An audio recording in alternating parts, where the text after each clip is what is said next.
খালি চাকরি করতাম এক সময়, সেই জন্য আমাদের অভ্যাস আছে খাওয়া, আমাদের মিষ্টি ভালো। স্টুডেন্টদের থেকেও এটা ফুটপাথ হিসাবে তাদের তুলনা ভালোই। রসমালাই, মালাই চপ, ছানার জিলাপি, দই, প্রতিটা মিষ্টির টুকরো যেন আলাদা গল্প বলে। কোনোটাই দুধের ঘ্রাণ, কোনোটাই ছানার কোমলতা, আর সবটাতেই মিশে আছে 4 দশকের ভালোবাসা। মিষ্টি ভালো, কোয়ালিটি ভালো, খালি বাইরে বসে তাই, তাছাড়া এমনি কোনো প্রতিদিন তো আসে, প্রতিদিন একে যুগ যুগ ধরে, আর আজকে না। আমি এখানে 20 বছর ধরে খেয়ে গেছি, তার আগে যারা তারাও খাইছে, চলছে অনেক বছর থেকে খাচ্ছে।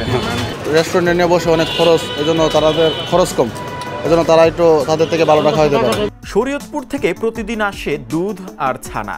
এখানেই তৈরি হয় ঢাকার এক লুকানো স্বাদের ঘর। দাম মাত্র 30 টাকা, তবুও স্বাদে টেক্কা দেয় নামি দামি ব্র্যান্ডকে। রসমালাই 30 টাকা, খাওয়ার জন্য 360 টাকা কেজি।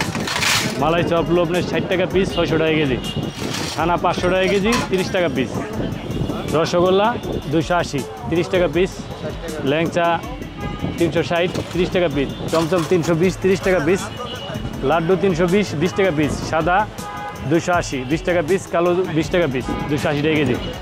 আর ছানার মিষ্টি আছে 350 টাকা, 50 টাকা পিস। সকাল থেকে সন্ধ্যা ভিড় লেগেই থাকে এই ছোট্ট দোকানে। কেউ অফিস ফেরত খান, কেউ নিয়ে যান বাড়িতে। কারো কাছে এটা শুধু মিষ্টি নয়, পুরনো দিনের অভ্যাস, এক চিমটি প্রশান্তি। আমরা তো মনে করেন 20-25 বছর ধরে আছি। এর আগে যারা বিক্রি করছে তারা আগে শুরু করছে। রসমালাই কেমন? তখন মনে করেন এই ব্যাংকে এই ওয়াল টোল হয় না, জাতীয় পার্টির আমলতে দোকান এখানে মাটিতে বসে বিক্রি করছে। তখন এই 20-25 বছর ধরে আপনি ব্যানের উপর। রসগোল্লা আছে, রাজভোগ আছে, ছানার জিলাপি আছে, কালোজাম আছে, চমচম আছে, ল্যাংচা আছে, দই আছে, মালাই চপ, সন্দেশ, রসমালাই, গাওয়া ঘি। সবচেয়ে বেশি চলে রসমালাই আর মালাই চপ।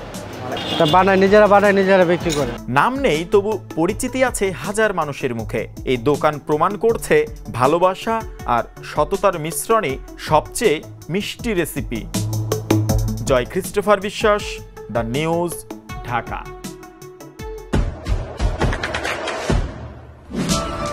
দেশে দেশে সবার সাথে দ্য নিউজ।